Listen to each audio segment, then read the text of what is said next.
In June 1815, the kinetic clash of empires at Waterloo masked an enduring transition.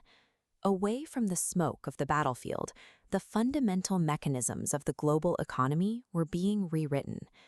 The invisible architecture of modern credit and debt, the systems that define every transaction we make today, emerged from a single afternoon of calculated maneuvers on the London Stock Exchange.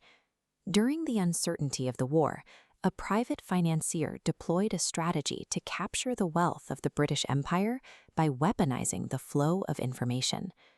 Reconstructing the events of that afternoon reveals why the modern financial system functions as a ledger of obligation rather than a repository of physical wealth. To understand the shift, we have to look at the baseline of 1815. Wealth was measured in things you could touch: land, physical property, and gold coins with intrinsic value. In this system, sovereign nations operated with a high degree of independence because their assets were finite and owned directly by the state treasury.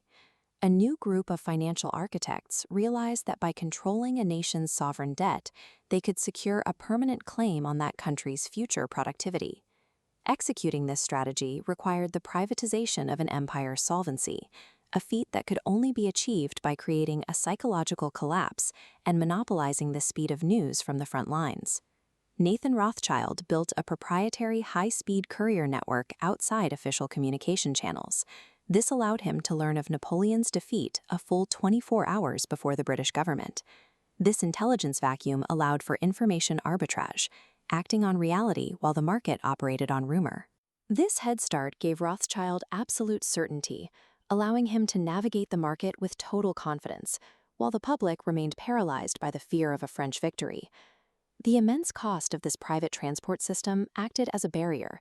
It ensured that only a few elite players could front-run the state, creating a permanent advantage over the general public.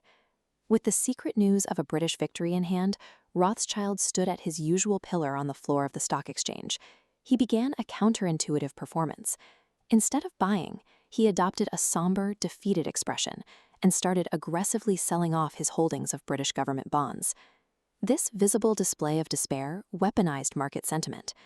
Observing a man of his stature dumping bonds signaled to the crowd the war was lost, causing a wave of panic to spread across the floor. By playing the role of an informed seller in a crisis, he coerced the public into surrendering their ownership in an attempt to salvage what little they thought was left. The market entered a freefall.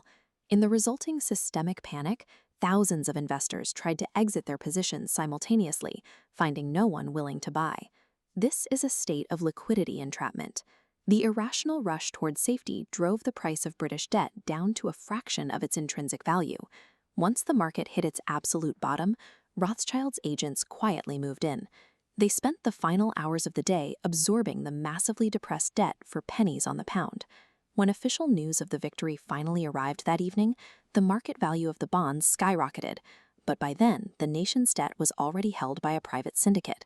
In a single afternoon, the financial future of the British Empire was moved from transparent public hands into a centralized private treasury. While the market crash was over in a day, the transition it facilitated was permanent. The global economy began to move away from a system based on physical assets. Government bonds replaced gold and land as the primary instrument of global power. The center of economic gravity had shifted toward the management of debt obligations. This established a model where private creditors effectively collateralized the future labor and tax revenue of an entire nation through the ownership of its perpetual debt. This shift decoupled a nation's survival from its physical productivity, tying the autonomy of the state to its credit rating and its standing with private lenders. The banking syndicate moved into the role of lenders of last resort, creating a web of credit that spanned across sovereign borders. This architecture utilized an interlocking directorate to manage global risk. It ensured debt obligations remained fixed even as governments changed or new leaders were elected. Under this framework, a country's fiscal policy is dictated by the requirements of servicing its debt, often overriding the immediate needs or the will of its citizens.